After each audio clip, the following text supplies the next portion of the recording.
Welcome back to the deep dive. Today, we're doing something a little different.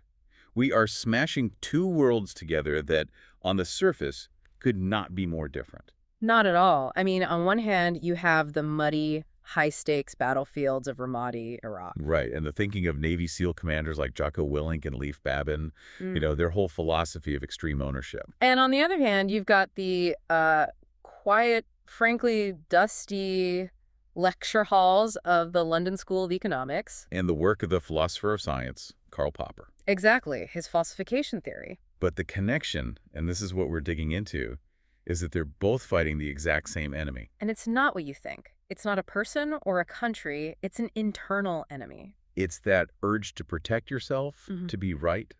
It's the illusion of certainty. We've synthesized these ideas into a framework we're calling POPPERIAN COMMAND. And the mission for you, listening, is to explore this radical idea that great leaders shouldn't be trying to prove themselves right. No, they should be building systems to rigorously, and I mean rigorously, prove themselves wrong.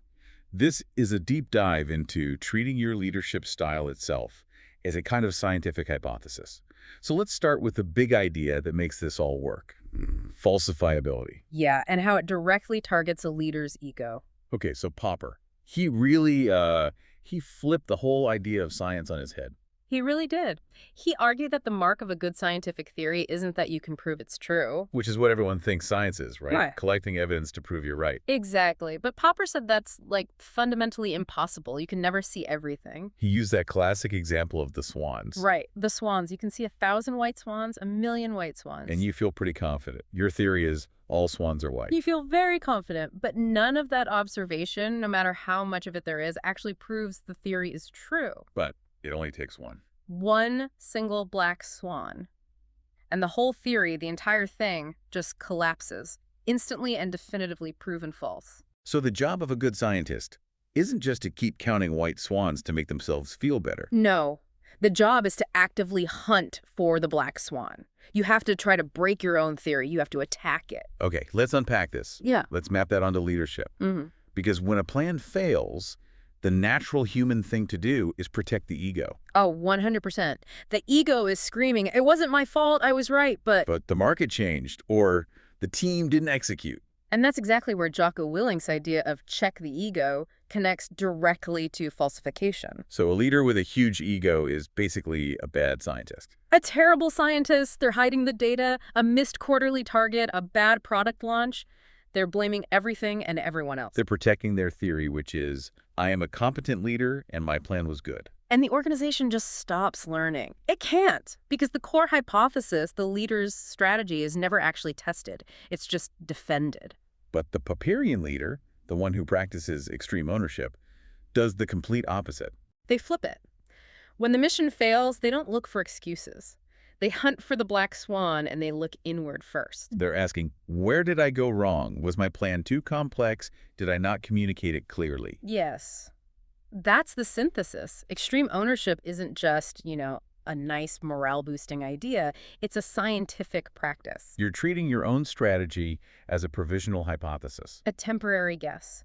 You have to start with the assumption, I might be wrong, and then you actively search for the evidence that proves it.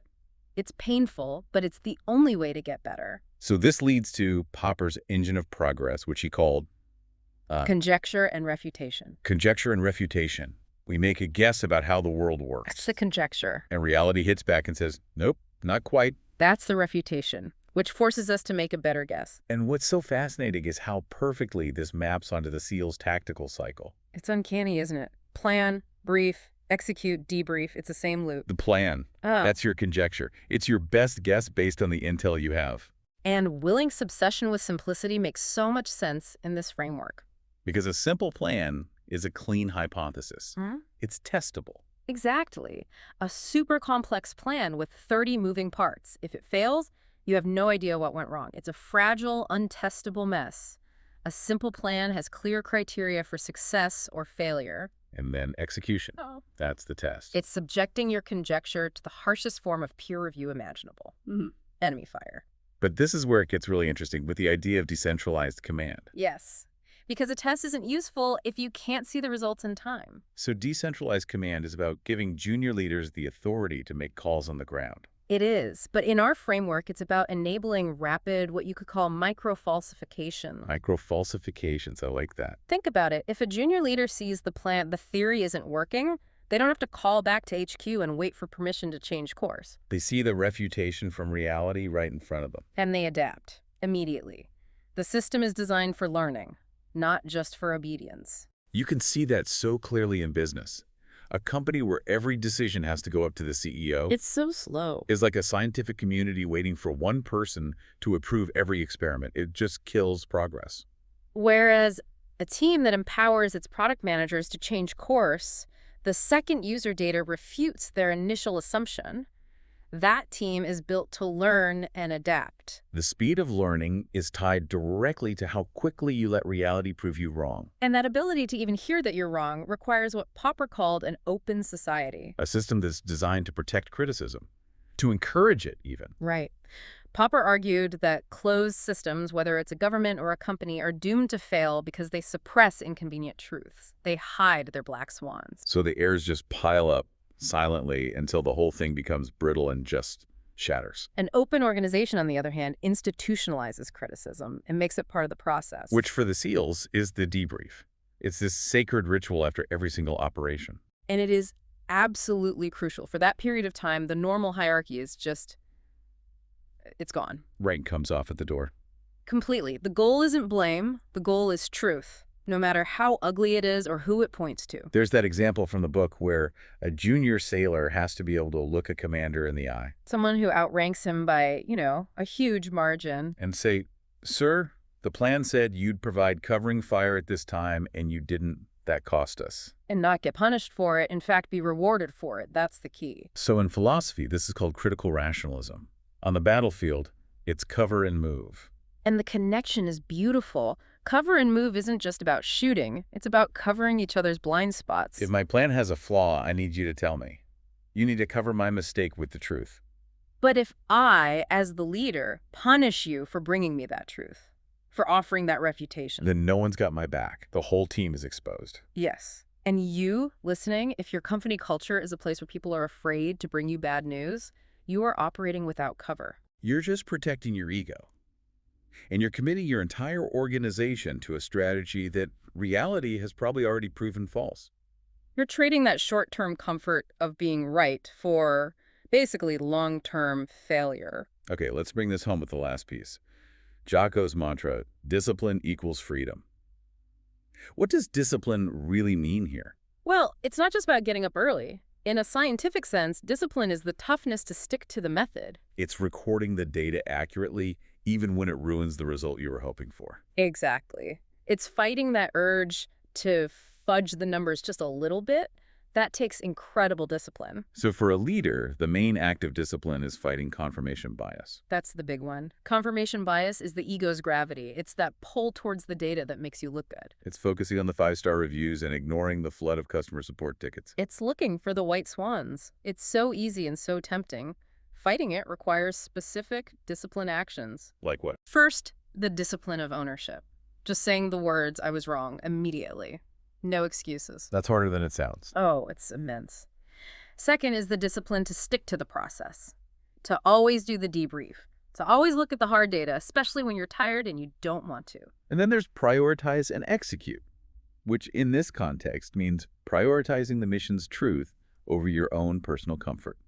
When a leader has that kind of discipline, that commitment to reality, that's what buys them freedom. It's a paradox. Because they actually know what's going on, not what they hope is going on. Right, because they are grounded in the uncomfortable, falsified, but therefore reliable truth. They are free to move, to adapt, to pivot effectively. They're not just hoping for the best. They are free to be decisive, even in the middle of chaos. The POPPERIAN commando, as we're calling them, isn't trying to be right. They're trying to get less wrong every single day. So to recap this deep dive, the obstacle is always the ego. It's dogmatism. The method to overcome it is falsification, brought to life through things like decentralized command and the honest debrief. And the mindset is really captured in that idea. It's not what I preach, it's what you tolerated. Your culture is what you let slide. So don't be the leader who tries to prove they're right. Be the leader who builds a culture where it is safe psychologically and professionally to prove that the current plan is wrong, because only then can you find the truth and ultimately win. And we'll leave you with a provocative thought to chew on this week. If your organization's greatest fear is failure, you are protecting a lie. You are defending a strategy that has already been falsified. So ask yourself, how quickly can you shift from blaming people to hunting for black swans? Not just after a catastrophe, but after every project, every milestone.